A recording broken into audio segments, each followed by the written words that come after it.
নমস্কার বন্ধুরা, আমি মন অ্যান্ড টিপ চ্যানেলে আপনাদের স্বাগত জানাই। সামনেই আসতে চলেছে অক্ষয় তৃতীয়া। হিন্দু ধর্মের অত্যন্ত পবিত্র একটি তিথি এই অক্ষয় তৃতীয়া। এই তিথিতে যে কোনো ধরনের শুভ কাজ করা যায়। পবিত্র এই অক্ষয় তৃতীয়া তিথিতে যদি সোনা রূপো যদি নাও কিনতে পারেন, বাড়িতে নিয়ে আসুন 5 টাকা মূল্যের একটি জিনিস। মা লক্ষ্মী চিরস্থায়ী হয়ে আপনার বাড়িতে অধিষ্ঠান করবে। পরিবার ভরে উঠবে সুখ শান্তি সমৃদ্ধিতে। নতুন বছর আপনার অত্যন্ত ভালো কাটবে। সনাতন হিন্দু ধর্মে অক্ষয় তৃতীয়া একটি শুভ তিথি বলে মানা হয়। বৈশাখ মাসের শুক্লাপক্ষের তৃতীয়া তিথিতে পালিত হয় অক্ষয় তৃতীয়া। এই দিনটি কিছু কেনাকাটা করার জন্য শুভ বলে বিবেচিত করা হয়। আবার অনেক স্থানে অক্ষয় তৃতীয়া আখ্যাতিজ নামেও পরিচিত। মনে করা হয় এই দিন সোনা বা রূপো কিনলে মা লক্ষ্মীর আশীর্বাদ লাভ করা যায়। এই দিন সোনা যদি আপনি কিনে থাকেন তাহলে নাকি পরিবারের সুখ সমৃদ্ধি বৃদ্ধি ঘটবে। এই দিন থেকে যদি আপনি কোনো ব্যবসা শুরু করেন তা লাভজনক হবে বলে মনে করা হয়। এছাড়া এই শুভ দিনে আপনারা গৃহপ্রবেশ করা, দান ধ্যান করা, কোনো জায়গা জমি কেনা ইত্যাদি কাজও অত্যন্ত শুভ বলে বিবেচিত করা হয়। এই তিথিতে সমস্ত পাপ নাশ হয় এবং সমস্ত ধরনের সুখ লাভ করা যায়। এই দিন কোনো দান কর্ম করলে তার ফলও অক্ষয় হয়ে অক্ষত থাকে। প্রথমেই আমি তাহলে আজকে আপনাদের বলে দিই এই বছর অক্ষয় তৃতীয়া কবে পড়েছে। পঞ্জিকা অনুসারে তার পূর্ণাঙ্গ সময়সূচি। এই অক্ষয় তৃতীয়ার দিন অনেক ব্যবসা স্থানে, দোকানে মা লক্ষ্মী এবং গণেশ ঠাকুরের পূজা করা হয়। তারই সঙ্গে অনেক বাড়িতেও মা লক্ষ্মী ও গণেশ ঠাকুরের পূজা করা হয় এবং হালকাতা হয়। এই দিন সোনা রূপা বহুমূল্য ধাতু তো অনেকেরই কেনা সম্ভব নয়, তো তারই বদলে আপনারা কি এমন জিনিস যা 5 টাকায় কিনবেন যার ফলে বাড়িতে সুখ সমৃদ্ধি বিরাজ করবে, সেই সম্পর্কেও আজকের ভিডিওতে আমি বলবো। চলুন বন্ধুরা ভিডিওর মূল পর্বে আসা যাক। প্রথমেই জানিয়ে দিই এই বছরের অক্ষয় তৃতীয়ার পূর্ণাঙ্গ সময়সূচি ও তারই সঙ্গে জানাবো গঙ্গা স্নানের সময়। এই বছর অক্ষয় তৃতীয়া পড়েছে ইংরাজি 10ই মে 2024, বাংলার 27শে বৈশাখ 1431 শুক্রবার। তিথি শুরু হবে শুক্রবার সকাল 5:45 থেকে। তিথি সমাপ্ত হবে শেষ রাত্রি 4:51 পর্যন্ত। অক্ষয় তৃতীয়া তিথিতে অনেক বাড়িতে মা লক্ষ্মী এবং গণেশ ঠাকুরের পূজা হয়। হালখাতার সময় হচ্ছে ও পুজোর সময় 10ই মে সকাল 7:35 থেকে 10:12। আবার 12:48 থেকে 2:32 মধ্যে। এই বিশেষ দিনে অনেকে গঙ্গা স্নানও করেন। গঙ্গা স্নানের উপযুক্ত সময় হচ্ছে ভোর 5:45 থেকে দুপুর 12:34 মধ্যে। রোহিণী নক্ষত্রযুক্ত বৈশাখী শুক্লা তৃতীয়ায় গঙ্গা স্নানে ও দানে অক্ষয় পূর্ণ অর্জন হয়। প্রতি বছর বৈশাখ মাসের শুক্লাপক্ষের তৃতীয়া তিথিতে পালিত হয় অক্ষয় তৃতীয়া। এই দিনটিতে যে কোনো ধরনের শুভ কাজ করা শুভ বলে বিবেচিত হয়। বিয়ে, বাগদান, গৃহপ্রবেশ এবং উপনয়নের মতো যে কোনো শুভ কাজ এই দিন অক্ষয় তৃতীয়ার দিন যে কোনো সময়েই করা যায়। এই দিনটি এতই শুভ যে এই দিনে কোনো শুভ কাজ করার জন্য পঞ্জিকা অনুসারে কোনো শুভ সময় দেখার কোনো প্রয়োজনই পড়ে না। এই দিনে যে কোনো সময়ে যে কোনো শুভ কাজ আপনারা করতে পারবেন। এই দিন কুবের দেবকে দেবলোকের অধিপতি হিসেবে নির্বাচন করা হয়। মনে করা হয় যে অক্ষয় তৃতীয়ায় সোনা কিনলে ও কুবের দেবের সংসারে সুখ ও সমৃদ্ধি বৃদ্ধি পায়। এই দিনে দান করলেও তার শুভ প্রভাবে সম্পদ লাভ করা সম্ভব হয়। সংস্কৃত শব্দ অনুসারে অক্ষয় তৃতীয়া শব্দের অর্থ যে তৃতীয়া তিথিতে কোনো কিছুর ক্ষয় হয় না। বন্ধুরা, এই তিথিটির গুরুত্ব ধনত্রয়োদশীর থেকে কিছু অংশে কম তো নয়। বলা হয়ে থাকে ধনত্রয়োদশী থেকে এই দিনটি অত্যন্ত গুরুত্বপূর্ণ।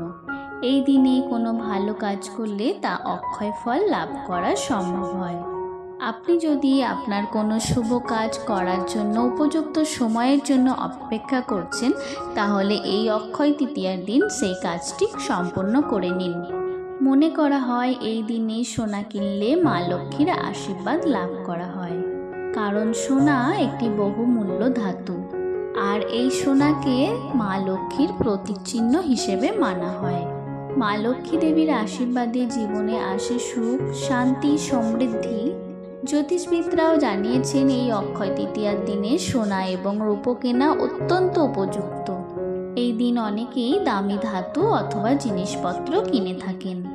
মনে করা হয় এই দিন আপনি যা কিনবেন বা বিনিয়োগ করবেন তা অক্ষয় হিসেবে রয়ে যাবে। কিন্তু বন্ধুরা, সবার অবস্থা তো একরকম নয়। সবাই চায় পরিবারে সুখ, শান্তি, সমৃদ্ধি বৃদ্ধি পাক, সুখ শান্তি বজায় থাকুক। কিন্তু সবার তো আর সামর্থ্যে কুলায় না সোনা বা রূপোর মতো ধাতব পদার্থ কেনার। তাই বন্ধুরা, এখন আমি আপনাদের বলে দেব সোনা রূপো ছাড়া এমন কি জিনিস কিনলে যার ফলও আপনারা সুখ সমৃদ্ধি বিরাজ করবে আপনার বাড়িতে। আপনারা কি কি জিনিস বাড়িতে কিনে নিয়ে আসতে পারেন, এবং এটাও বলে দেবো কি এমন জিনিস আপনারা নিয়ে আসবেন ও মা লক্ষ্মী দেবীর চরণে ওই 5 টাকা মূল্যের জিনিসটা নিবেদন করবেন। বন্ধুরা, তার মানে কিন্তু আমি এটা আপনাদের বলছি না যে আপনারা সোনা রূপা কিনবেন না। আপনাদের সাধ্যমতো আপনারা অবশ্যই আপনারা সোনা রূপা বা কোনো মূল্যবান ধাতু পদার্থ কিনতে পারেন। ধনত্রয়োদশীর মতো অক্ষয় তৃতীয়ার কেনাকাটাতেও কোনো শুভ মুহূর্ত হয় না। যেমন শুভ কাজে এই দিনের কোনো সময় হয় না অক্ষয় তৃতীয়ার দিন, ঠিক তেমনই কোনো শুভ কিছু কেনার ক্ষেত্রে এই দিনে কোনো সময় হয় না। অক্ষয় তৃতীয়ার প্রত্যেকটি সময়ই শুভ, তাই কোনো রকম পঞ্জিকা দেখেই আপনাকে কোনো কিছু কেনাকাটা করতে হবে না। অক্ষয় তৃতীয়ার সারা দিনই শুভ, আপনারা সারা দিনই যে কোনো জিনিস কেনাকাটা করতে পারেন। মূল্যবান ধাতু যেমন সোনা বা রূপো বাড়িতে নিয়ে আসতে পারেন। সোনা রূপা ছাড়াও আপনারা বাড়িতে ধাতব কোনো জিনিস নিয়ে আসতে পারেন যার মধ্যে ঔজ্জ্বল্য আছে। যেমন পিতলের জিনিস, কাঁসারের জিনিস নিয়ে আসতে পারেন। ঠাকুর ঘরে ব্যবহার করা ঠাকুরের কোনো জিনিস আপনারা নিয়ে আসতে পারেন, তা অতি শুভ হিসেবে মানা হয়। আপনারা নিতে পারেন নতুন বস্ত্র, নিজেদের জন্য নতুন বস্ত্র এই দিন কিনতে পারেন, যা শুভ হিসেবে মানা হয়। তবে বন্ধুরা, কালো রঙের বস্ত্র কিন্তু কিনবেন না। তাছাড়া আপনার ঠাকুরের সিংহাসনে যা যা দেবী এবং দেবতা অধিষ্ঠিত আছে তাদের সবার জন্যই আপনি পোশাক আনতে পারেন। তাদের বসানোর জন্য আপনি আসন নিয়ে আসতে পারেন। এছাড়াও বন্ধুরা, আপনারা নিয়ে আসতে পারেন যে কোনো প্রকারের শস্যদানা, চাল, ডাল, গম ইত্যাদি।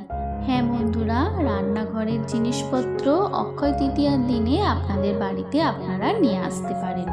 রান্নাঘরের কিছু শুভ জিনিস আছে যাতে স্বয়ং মা লক্ষ্মী বাস করে। আপনারা এই দিন বাড়িতে নিয়ে আসতে পারেন এলাচ, গোটা ধনে এবং হিং।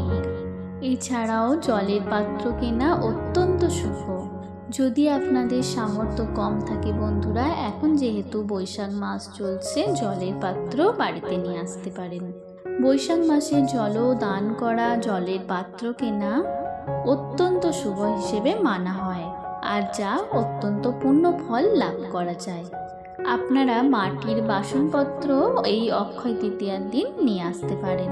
তবে ভুল করে লোহার কোনো জিনিস কিন্তু এই অক্ষয় তৃতীয়ার দিন কিনে বাড়িতে নিয়ে আসবেন না, তাহলে হিতে বিপরীত হবে। লোহার কোনো বাসন ও কোনো কালো রঙের বস্ত্র বা কালো রঙের জিনিস এই দিন বাড়িতে কিনে নিয়ে আসবেন না, এই দুটি জিনিস। তারই সঙ্গে কোনো ধারালো জিনিস যেমন ছুরি, কাঁচি এই সকল জিনিস এই দিন বাড়িতে কিনে নিয়ে আসবেন না। অনেকে এই দিন বাড়িতে শিবলিঙ্গ কিনে আনেন, তা অত্যন্ত ভালো, আর এই দিন বাড়িতে অত্যন্ত ভালোভাবে পূজা করবেন। মা লক্ষ্মী এবং নারায়ণ ভগবানের পূজা করতে কিন্তু এই দিন কোনো রকমে ভুলবেন না। বন্ধুরা, এবার বলবো 5 টাকা মূল্যের কী এমন জিনিস যা এই দিন বাড়ি নিয়ে আসবেন। এই দিন দশকর্মার দোকান থেকে 5 টাকার মূল্যের জব কিনে নিয়ে বাড়িতে আসবেন। আর এই জব বাড়িতে কিনে নিয়ে আসার পর তা ভালো করে বেছে নেবেন, তার মধ্যে যেন কোনো রকম নোংরা, মাটি বা কোনো ফুটো পোকা না থাকে। ভালো করে বেছে নিয়ে সেই জবটি সামান্য পরিমাণে গঙ্গা জল দিয়ে শুদ্ধ করে একটি পানের ওপর আপনি ভগবান মা লক্ষ্মী ও ভগবান নারায়ণের কাছে সেই জবগুলি নিবেদন করবেন। অক্ষয় তৃতীয়ার এই পুণ্যতিথিতে মা লক্ষ্মী এবং ভগবান নারায়ণের পুজো অত্যন্ত ভালোভাবে করবেন। মা লক্ষ্মী এবং নারায়ণ ভগবানকে এই দিন হলুদ রঙের ফুল দিয়ে পুজো করবেন। তার সঙ্গে আপনারাও হলুদ রঙের বস্ত্র পরিধান করবেন এবং যদি নিজের হাতে নারকেলের নাড়ু বানিয়ে দিতে পারেন তা অত্যন্ত ভালো। আর যে জবগুলো আপনি নিবেদন করবেন তা একটি পানের উপর রেখে মা লক্ষ্মী এবং নারায়ণ ভগবানের সামনে নিবেদন করবেন। আপনার পুজো হয়ে যাওয়ার পর আপনি যখন ঠাকুর ঘর ছেড়ে দেবেন তার কিছুক্ষণ পর এসে আপনি একটি হলুদ রঙের শালু কাপড়ে সেই জবগুলো সংগ্রহ করে একটি পুঁটলি বেঁধে নেবেন। তারপর আপনার বাড়িতে যে সকল সদস্য আছে সেগুলো আপনার বাড়ির সদস্যদের মাথায় ঠাকাবেন ওই পুঁটলিটি। বিশেষ করে বাড়ির যিনি আয়কর্তা তার মাথায় এগুলো ঠেকাবেন। তারপর সবার মাথায় সেটি ঠেকিয়ে আপনার ঠাকুর ঘরে অথবা ঠাকুরের যেখানে ঘর সেই ঘরের উত্তর পূর্ব কোণে পুঁটলিটি রেখে দেবেন। আর যদি আপনি ব্যবসায়ী হন তাহলে সেক্ষেত্রে ওই পুঁটলিটি আপনার দোকানে বা আপনার ব্যবসার ক্ষেত্রে নিয়ে গিয়ে উত্তর পূর্ব কোণ হিসেবে রেখে দেবেন, অথবা আপনার যে ব্যবসার স্থানে লকার রয়েছে সেই লকারে রেখে দেবেন। আর আপনি যদি চাকুরি করেন তাহলে আপনার ঠাকুর ঘরের উত্তর পূর্ব কোণে ঠাকুরের পাশে সিংহাসনের মধ্যে এই পুঁটলিটি রেখে দেবেন।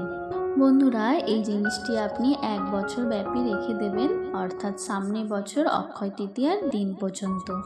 এর ফলে মা লক্ষ্মী আপনার ঘরে বিরাজ করবে, তারই সঙ্গে আপনার পরিবারের সুখ, শান্তি, সমৃদ্ধি বজায় থাকবে। পরিবার থেকে রোগ, জ্বালা, আপদ, বিপদ, অশান্তি, সমস্ত রকমের বাস্তুদোষ দূর হবে। বন্ধুরা, এই টোটকাটি জিনিসটি আপনারা একবার করেই দেখুন, নতুন বছর আপনাদের ভীষণ ভালোভাবে কাটবে। বন্ধুরা, ভিডিওটি যদি আপনাদের ভালো লেগে থাকে তাহলে কমেন্ট বক্সে অবশ্যই লিখবেন জয় মা লক্ষ্মী দেবীর জয়। তারই সঙ্গে ভিডিওটিতে লাইক করতে বলবো। তার সঙ্গে যদি আমার ভিডিওটি আপনাদের ভালো লেগে থাকে সাবস্ক্রাইব করে চ্যানেলে থেকে যেতে বলবো ও অন্যদের সঙ্গে শেয়ার করতে বলবো, যাতে আমার এই ভিডিওটা কিছুটা হলেও তারা অবগত হতে পারে। সকলে ভালো থাকবেন, সুস্থ থাকবেন মা লক্ষ্মীর কৃপায়। ধন্যবাদ।